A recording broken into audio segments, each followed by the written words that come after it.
La générosité par Chloé Perrault. Ce livre est dédié à ma grand-mère. Elle était une personne généreuse qui aura tout donné pour aider quelqu'un. Hugo, un petit garçon de 12 ans, vient de déménager dans une nouvelle maison avec sa mère. Il a perdu son père dans un accident de voiture récemment. Malgré sa grande tristesse, la seule chose qui l'aide à vivre son deuil, c'est sa lecture. Hugo est un grand passionné de livres. Ce matin, Hugo a dû prendre un nouveau trajet pour marcher à l'école. En route, il y a remarqué dans une vitrine d'un magasin une collection de livres. Il était agréablement surpris. Il demeure en face de cette vitrine pendant plusieurs minutes. Concentré à observer attentivement la collection de livres, Hugo n'a même pas vu le sans-abri qui était assis sur un banc tout près de lui. Après un moment, il y a entendu une voix. Cet homme lui a adressé la parole, mais Hugo n'a pas pu lui répondre. Un autobus passant dans la rue lui fait vite réaliser qu'il devrait se rendre à l'école. Hugo se précipite à toute vitesse. Il va être en retard.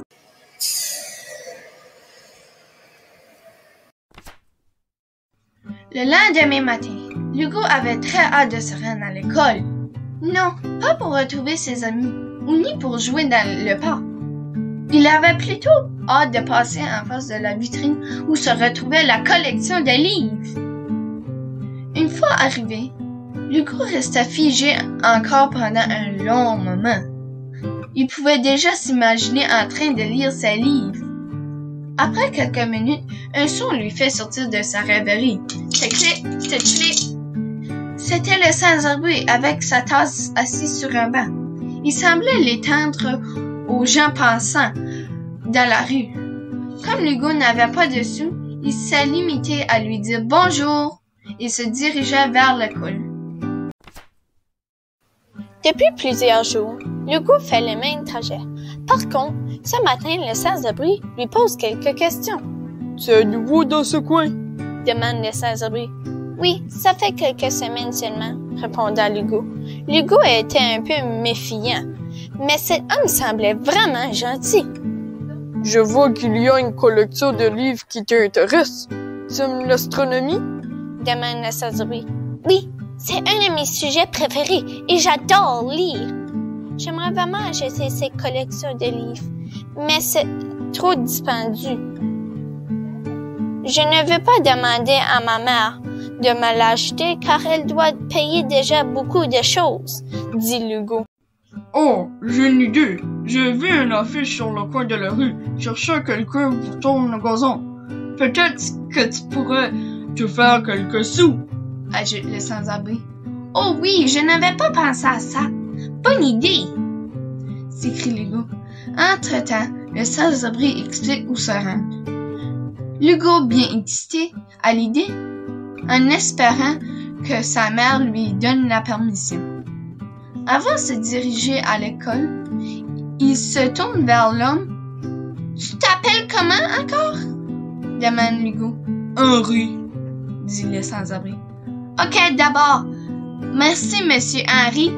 On se revoit peut-être demain? » dit Hugo. Il aperçoit l'affiche indiquant offre d'emploi et une série de tâches à accomplir. Hugo prend un bout de papier où se retrouvait le numéro de contact. En arrivant à la maison, tout essoufflé, il se précipite pour téléphoner. Suite à la conversation avec M. Yves, Hugo est officiellement responsable à tondre les gazons à 4 dépanneurs de la ville pour les prochains mois. Ce garçon ne peut pas s'arrêter de penser à la collection de livres qui se retrouverait bientôt entre ses mains.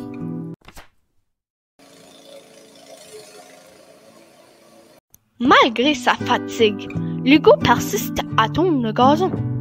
Hugo travaille à chaque jour pour obtenir sa collection de livres tant voulu. Peu importe les gros chaleurs qui envahissent son corps, il n'a pas de questions qui s'arrêtent. Après plusieurs semaines, Hugo décide de comptabiliser les sous amassés. Malgré ses efforts, Hugo était vraiment découragé. Il lui manque encore des sous. Cette collection de livres est très dispendieuse. Il lui reste que quelques semaines pour tourner le gazon. Hugo constate qu'il ne pourra probablement pas s'acheter la collection de livres tant voulu. Henri voit venir Hugo au loin et le trouve dans un état découragé. « Es-tu correct? » demande le sans-abri. « Non, pas du tout. J'ai coupé du gazon pour Monsieur Yves presque à tous les jours, depuis 2 mois maintenant. Je n'ai même pas encore assez de sous pour m'acheter la collection de livres, » répond Hugo. Le lendemain, Hugo, encore triste, se dirige vers la vitrine où se retrouve Monsieur Henri. Le sans-abri lui tend sa tasse.